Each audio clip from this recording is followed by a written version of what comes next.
আৰু পলাশ যোশীকো লগ কৰিছিলোঁ। স্মৃতি ইৰাণীজীৰ লগত মূল কথাটো আছিল যে আমাৰ ছ'চিয়েল ৱেলফেয়াৰৰ যিটো ছাপ্লিমেণ্টাৰী নিউট্ৰিশ্যন প্ৰগ্ৰেম তাত কেনেকৈ স্বচ্ছতাৰে আমি ৩০০ দিনৰ খোৱা শিশুক দিব পাৰোঁ। আজিলৈকে আমি খোৱাটো ৩০০ দিন গৈ নাপাওঁগৈ, ২৫০ দিনমানত ৰখি যায়। গতিকে কেনেকৈ ৩০০ দিনে আমি খোৱা দিব পাৰোঁ সেইটো এটা। পলাশ যোশীৰ লগত কথা বতৰা হৈছিলে যে কাৰ্বি আলং আৰু নৰ্থ কাছাৰত কেইবাটাও কয়লাৰ খনি আছে, কিন্তু তাত লিগেল মাইনিং নোহোৱাৰ কাৰণে ইলিগেল মাইনিং হৈ থাকে। সেইকাৰণে মই তেখেতক কৈছিলোঁ যে আপুনি লিগেল মাইনিং কৰি দিয়ক, যাতে চৰকাৰেও ৰাজহ পায় আৰু জেনেৰেলি ইলিগেলিটিটো বন্ধ হয়। গতিকে এইখিনি আলোচনা হৈছে। Amid possibilities of a talk with Alpha, you made NSA last time and this time also. So any development, or what is your opinion on that? When the talk is possible? On that discussion with Alpha, it is a very peculiar situation. Alpha is of the view that they will discuss only sovereignty. And right from the President of India to a MLA, everybody take oath to protect the sovereignty. So either of the party has to, either I have to define my oath or Paresh Barua has to come discussion saying that okay, we will not discuss sovereignty. So that is not happening. Both the party is firm on their stand. Now we have to find out a via media. So some people are working on this, and let's see how things develop. So eri dibo lage buli moi kane noko kan teu to gute jibon hetu kotha kane ase moyo eri dibo noaru, definitely teu eri dibo noare. গতিকে দুইটাৰ মাজত সন্মানজনক মধ্যম পন্থা কি হ'ব পাৰে। কথাটো হ'ল যে মই যদি আজি পৰেশ বৰুৱাক কওঁ যে আপুনি সাৰ্বভৌমত্ব এৰি দিয়ক, তেতিয়া মই আলোচনা কৰিম, তেতিয়াহ'লে তেওঁ কিয় আলোচনাত আহিব? তেওঁতো আলোচনাত নাহিব। তেওঁ ক'বতো মই এইটো কথাৰ কাৰণে আজি ইমান দিনে যিখিনি কৰিছোঁ এইটো কথাৰ কাৰণেই কৰি আছোঁ, আৰু ময়ো সাৰ্বভৌমত্ব পাতিব নোৱাৰোঁ, কাৰণ মোৰতো ওঠটোৱে সাৰ্বভৌমত্ব। যদি মই সাৰ্বভৌমত্বৰ কথা পাতি দিওঁ, মইতো মুখ্যমন্ত্ৰীও হৈ থাকিব নোৱাৰোঁ। গতিকে এই দুইটা এক্সট্ৰিম, এতিয়া এই দুইটা এক্সট্ৰিমৰ মাজত মধ্যম পন্থা কি হ'ব পাৰে? কিবা এটাতো ৰাস্তা ওলাব লাগিব মাজেদি খোজকাঢ়াৰ। সেইকাৰণে পৰেশ বৰুৱাৰ লগতো কিছু লোকে কথা পাতি আছে, মোৰ লগতো কথা পাতি আছে, মই দিল্লীৰ লগত কথা পাতি আছোঁ। সেইকাৰণে মই আশাবাদী, কিন্তু এনেকুৱা নহয় যে অহা কালিয়ে কিবা এটা হ'ব। কিন্তু শ্ল'লি আলাপ আলোচনাৰ এটা ৰাস্তা মুকলি কৰাৰ চিন্তা কৰি থকা হৈছে, আৰু ৰাস্তাটো এনেকুৱা হ'ব লাগিব যে সন্মানজনক। আৰু পৰেশ বৰুৱাৰ লগত এনেকুৱা নহয় যে আপুনি আৰু সাৰ্বভৌমত্ব এৰি দিয়ক, কালি গুৱাহাটীত আহি কথা পাতক, চিজফায়াৰ কৰক, ডেজিনেটেড কেম্পত যাওক, তেনেকুৱাটো নহয়। এটা সন্মানজনক ব্যৱস্থা এটা হ'ব লাগিব। গতিকে মই তেওঁৰো কম্পালচনটো বুজো, তেওঁ আমাৰ কম্পালচনটো বুজিলে দুইটাৰ মাজত কৰবাত ৰাস্তা এটা ওলাব। নাগালেণ্ডৰ মুখ্যমন্ত্ৰীক যোৱাকালি লগ কৰিছে, নাগালেণ্ডৰ যি ভূমি বিবাদ চলি আছে সেই সন্দৰ্ভত কিবা আলোচনা হৈছে, কিবা মীমাংসা হৈছে নেকি? নাগালেণ্ডৰ আৰু মিজোৰামৰ দুয়োগৰাকী মুখ্যমন্ত্ৰীকে কৈছোঁ যে আজিকালি আমি ছেটেলাইটৰ পৰা গম পাওঁ, আজি যিটো ছেটেলাইট পজিশ্যন, আজি কোনো ঘৰ নাই, অহাকালি ঘৰ বনালে আমি গম পাওঁ। গতিকে মই দুইজন মুখ্যমন্ত্ৰীকে কৈছোঁ যে আমি ষ্টেটাছকো মেইনটেইন কৰিব লাগে, আৰু কোনে আগবাঢ়ি আহিল পিছ পৰি গ'ল এই গোটেই কথাটো ছেটেলাইটত চালে আমি গম পাওঁ। 9 তাৰিখে মিজোৰামৰ মুখ্য সচিব আৰু অসমৰ মুখ্য সচিবৰ মাজত দিল্লীত আলোচনা হ'ব, আৰু মই ইতিমধ্যে জোৰামথাংগা ডাঙৰীয়াক চিঠি লিখিছোঁ যে ছেটেলাইট ইমেজৰ ভিত্তিত আমি যদি ষ্টেটাছকো মেইনটেইন কৰোঁ, তেতিয়াহ'লে আমাৰ মাজত কোনো সংঘাত নাথাকে। আৰু যিখিনি অসমৰ স্কুল টুল বোমত বিস্ফোৰিত হৈ বেয়া হৈছিলে, ল'ৰা ছোৱালী পঢ়িব পৰা নাই, স্কুল টুলখিনি বনাব দিয়ক। আৰু নাগালেণ্ডৰ মুখ্যমন্ত্ৰীকো মই এই কথাই কৈছোঁ যে বিষয়টো যিহেতু সুপ্ৰিম কোৰ্টত আছে গতিকে আমি স্থিতাৱস্থাত থাকিব লাগে আৰু লাহে লাহে চৰকাৰৰ মাজতো কথা পাতি থাকিব লাগে যে কিবা পাৰ্মানেণ্ট সলিউশ্যন ওলাব নেকি Yes, sir. How do you find this? On 9th, the Chief Secretary of Mizoram and Chief Secretary of Assam will meet. Chief Secretary of Assam will meet in Delhi. No, in present. This is a bilateral Sir, discussion. how do you find this situation? Because one after another clash with other states is going on. First Nagaland, then Arunachal, then again Mizoram. How do you find this? This is the destiny of Assam. Unfortunately, with Arunachal, with Meghalaya, with Nagaland, and with Mizoram, we have border dispute. That is the destiny. That is the fact. So as long as this dispute remain, so there will be some issue which will keep on erupting on both sides. So it needs matured handling. So I think we have started the process of handling the issue, and we are defending our border also very firmly.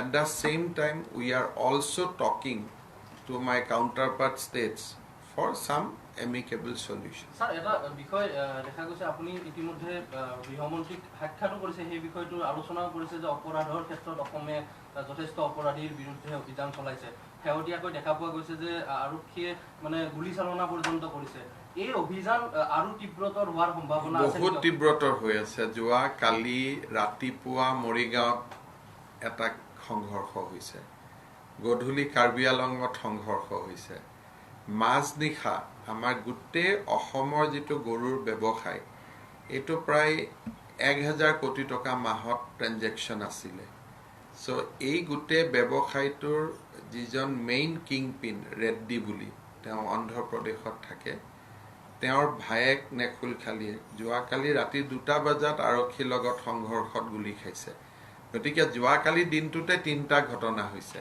গতিকে ইয়াতকৈ speed কৰিলে দিগদাৰ হ'ব বাট মোৰ মতেদি যথেষ্ট স্পীডত হৈ আছে এখানে এটা প্ৰশ্ন আছে খুব পৰীক্ষাৰ বিষয়টো বিশেষকৈ পৰীক্ষাত বহিব সাৰ্টিফিকেট পাব কিন্তু চাকৰি নাপাব এইটো এই কথাটো ভুল কৰি কৈ আছে পৰীক্ষাটো পাছ কৰিব ল'ৰা ছোৱালীয়ে সেইখনৰ ওপৰত চাৰ্টিফিকেটো পাব চাকৰিও পাব তাত ৱৰ্ডটো আছে সাবষ্টেন্সিয়েল তাৰ মানে কি যে টেটত মেট্ৰিক আৰু হায়াৰ ছেকেণ্ডেৰী মাৰ্কছটো কাউণ্টিং হয় এতিয়াতো এবাৰ মাৰ্কছ সবেই 95 পাব তেতিয়ালে যোৱা বছৰৰ ল'ৰাবিলাকে চাকৰি ক'ত পাব নেক্সট বছৰৰ ল'ৰাবিলাকে চাকৰি ক'ত পাব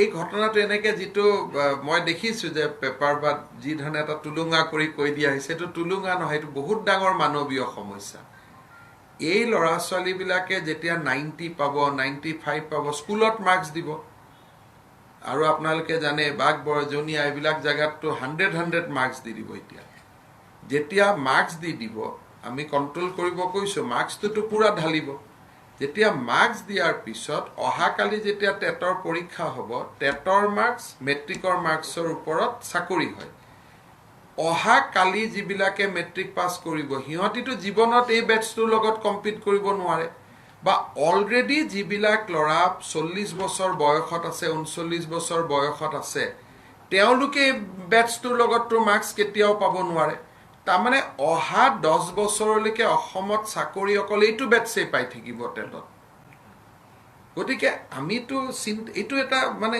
ইমান এটা সিৰিয়াছ কথা যিটো মই আছুকো মই কৈছো যে আমি আলোচনা কৰিম এইটো এটা সিৰিয়াছ সামাজিক সমস্যা তাৰ উত্তৰ এটা উলিয়াব লাগিব নহলে অসমত 4 লাখ চাকৰি অকল এই 4 লাখ লৰাই পাই থাকিব আগৰ বেটছেও কেতিয়া নাপাব পিছৰ বেটছেও কেতিয়া চাকৰি নাপাব আমাৰ যিবিলাক ডেকা লৰা আজি এমপ্লয়মেন্ট এক্সচেঞ্জৰ নাম ভৰ্তি কৰিছে টেটত অহাবাৰ টেট দিম বুলি ভাবি আছে কোনেও চাকৰি নাপাব কাৰণ এওঁলোকৰ গোটেই মাৰ্কছ বিলাকত 90 95 100 মাৰ্কছ থাকিব 100 লৈকে মাৰ্কছ থাকিব সেইকাৰণে আমি কৈছো যে আমি এওঁলোকৰ কথাও চাব লাগিব পাছ কৰি থাকি নিবনুৱা হৈ থকা সকলৰ কথা চাব লাগিব অহাবাৰ জুনে পঢ়ি মেট্ৰিক দিব তেওঁলোকৰ কথাও চাব লাগিব সেইকাৰণে এইটো এটা বহুত ডাঙৰ সামাজিক সমস্যা যি ধৰণে কৈ আছে পাছ কৰিব চাকৰি নাপাব সব চাকৰি পাব ৰেলত চাকৰি পাব APSCত চাকৰি পাব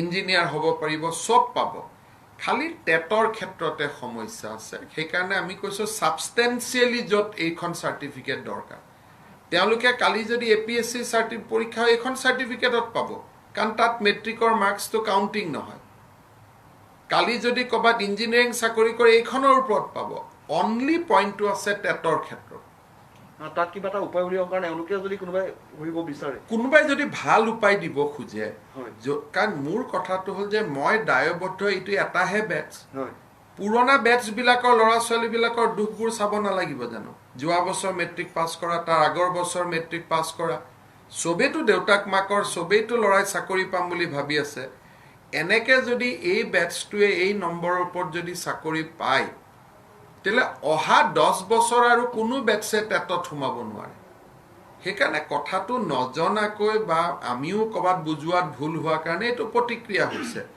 চাকৰি নাপাব কিয় চাকৰি নাপাব engineering third grade fourth grade সব পাব খালি এটা চাকৰিতে সমস্যা আছে যে টেটৰ ক্ষেত্ৰত আমি কি কৰিম কাৰণ এইটো বেটছ হৈছে নপঢ়াকৈ পৰীক্ষা পাছ কৰিব শিক্ষক লাগে আটাইতকৈ মোক মেৰিটৰিয়া ষ্টুডেণ্ট গতিকে এটা পৰীক্ষাতে এইটো খেলি মেলি আৰু নহ'লে মোৰতো একো নাই মই কম যে ঠিক আছে পাওঁ কিন্তু পুৰণা বেটছৰ ল'ৰাবিলাকেতো লগে লগে হাইকোৰ্ট যাব যে আমি কি কৰিম আমাৰতো নম্বৰ মাৰ্কশ্বিটত 60 আছে ইহঁতৰ মাৰ্কশ্বিটত নম্বৰ 90 আছে সেইকাৰণে মই মোৰ সন্তান 5টা মইতো 5টাৰ কথা চিন্তা কৰিব লাগিব না বাকি চাকৰিত কোনো প্ৰশ্ন নাই নটিফিকেশনখনত লিখা আছে য'ত সাবস্টেন্সিয়েলি এই নম্বৰটো লাগে অসমৰ কোনো চাকৰিৰ ক্ষেত্ৰত মেট্ৰিক হাই সেকেন্ডাৰী নম্বৰ আমাক দৰকাৰ নাই কাৰণ সবতে ৰিটেন ইন্টাৰভিউ হয় সেইকাৰণে এইটো কোনো বিতৰ্কই নহয় এইটো বুজালে সবে বুজিব হয়তো অলপ আমাৰ ফালৰ পৰা বুজোৱাত অসুবিধা হৈছে মই গৈ পেলাই সকলোকে বুজাই দিম আৰু এটা প্ৰসংগ আছিলে দেখা পোৱা গৈছে যে কাৰ্বি আংলঙৰ এগৰাকী যুৱতী আৰু এজন যুৱক হাৰিয়ানাত তেওঁলোক মৃত্যু মুখত পৰিছে ৰহস্যজনকভাৱে ইতিমধ্যে কনৰাড চাংমাই এই সম্পৰ্কে টুইট কৰিছে আমি হাৰিয়ানাৰ ডিজিপিৰ লগত অলৰেডি সম্পৰ্কত আছো আমাৰ তদন্ত অলৰেডি মোৰ ডিজিপি আৰু হাৰিয়ানাৰ ডিজিপি অলৰেডি কথা পাতি আছে Sir, your recent statement appealing the minority communities in Assam to go for population control measure has raised a nationwide political controversy. Do you believe that the opposition are trying to I think this is not a debate about opposition and position. Tomorrow I am going to meet 150 Muslim intellectuals. And during last 1 month I met both the faction of all Assam minority students. And everybody has said that population is a problem, we need to resolve it. So in Assam there is no controversy.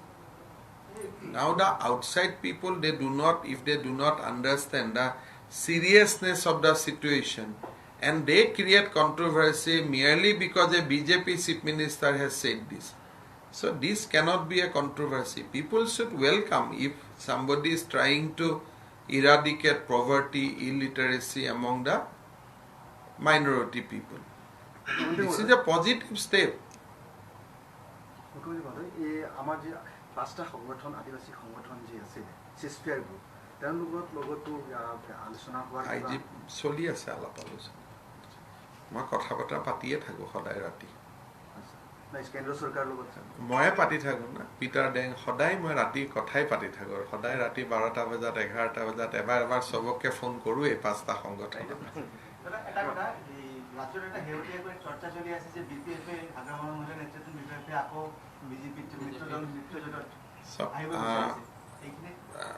বৰ্তমান আমি কোনো political কথা পাতা নাই কাৰণ মোৰ হাতত 75 seat আছে 3টাকৈ বাই ইলেকশন আছে গতিকে এতিয়াতো বিজেপি কোনো মেজৰিটিৰ কাৰণে সিট নালাগে সেইকাৰণে আজিৰ দিনত ৰাজনৈতিক কোনো আলাপ আলোচনা মই কাৰো লগত কৰা নাই মোৰ টোটাল ফোকাসটো হৈছে এডমিনিষ্ট্ৰেচন আৰু গতিকে পলিটিক্যাল ডিসকাশন কাৰো লগত নাই এখানে এটা প্ৰশ্ন আছে অখিল কিন্তু আমি এটা প্ৰশ্ন কৰিম যে যেতিয়া আমাৰ হেৰি হয় যেতিয়া ইলেকশন আহিব তেতিয়া সকলোকে এপিল কৰিম যে বিজেপিৰ এগেইনষ্টত প্ৰাৰ্থী দিব নালাগে বুলি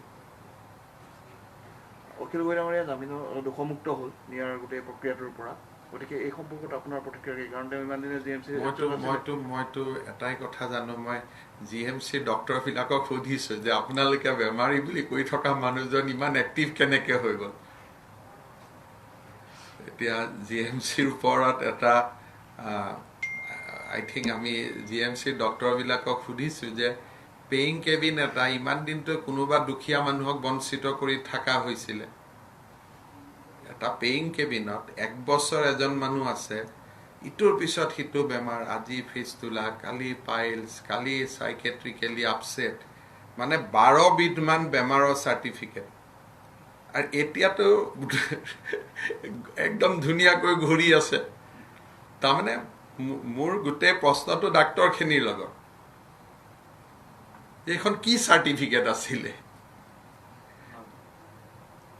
বেমাৰ আছিল নে নাই গতিকে এইটো এটা বহুত লাখ টকাৰ প্ৰশ্ন হৈ গৈছে এইবিলাক কথাত ইনকুৱাৰী কৰাটো ভাল নহয় বা ইমান মানে কোনো সংঘৰ্ষ বা পলিটিকেল ডিফাৰেন্স ব্যক্তিগত পৰ্যায়লৈ লৈ যাব নালাগে আৰু ইনকুৱাৰী কৰা ঠিক নহয় কিন্তু এটা যে এই যে অপৰাধী হলে বা যিকোনো অপৰাধী হওক বা যিকোনো দোষমুক্তই হওক মেডিকেলত আহি যে পুৰা নিগাজিকৈ বহি লয় আৰু জামিন লোৱা দিনাখনে ভাল পাই যায় এইটো কি ভিটামিন জানি থলে আমাৰো কেতিয়াবা লাভ হ'ব ইলেকশ্যন কৰি যেতিয়া আমাৰ ৰাতি ভাগৰ লাগে সেই ভিটামিনটো আমিও যদি খাই দিওঁ আমাৰো দুখ আমাৰো ভাগৰ চব নোহোৱা হৈ যাব গতিকে সেই ভিটামিনটো গুৱাহাটী মেডিকেল কলেজে আমাক চবক জনাই দিলে তেতিয়াহ'লে আপোনালোকে সাংবাদিক কেতিয়াবা কষ্ট কৰি ৰাতি ভাগৰ লাগে ৰাতিপুৱা কাম কৰিব মন নাযায় গতিকে আমাৰ GMCত আৱিষ্কাৰ হোৱা এই পাৰ্টিকুলাৰ ভিটামিনটো যদি আমি পাই যাওঁ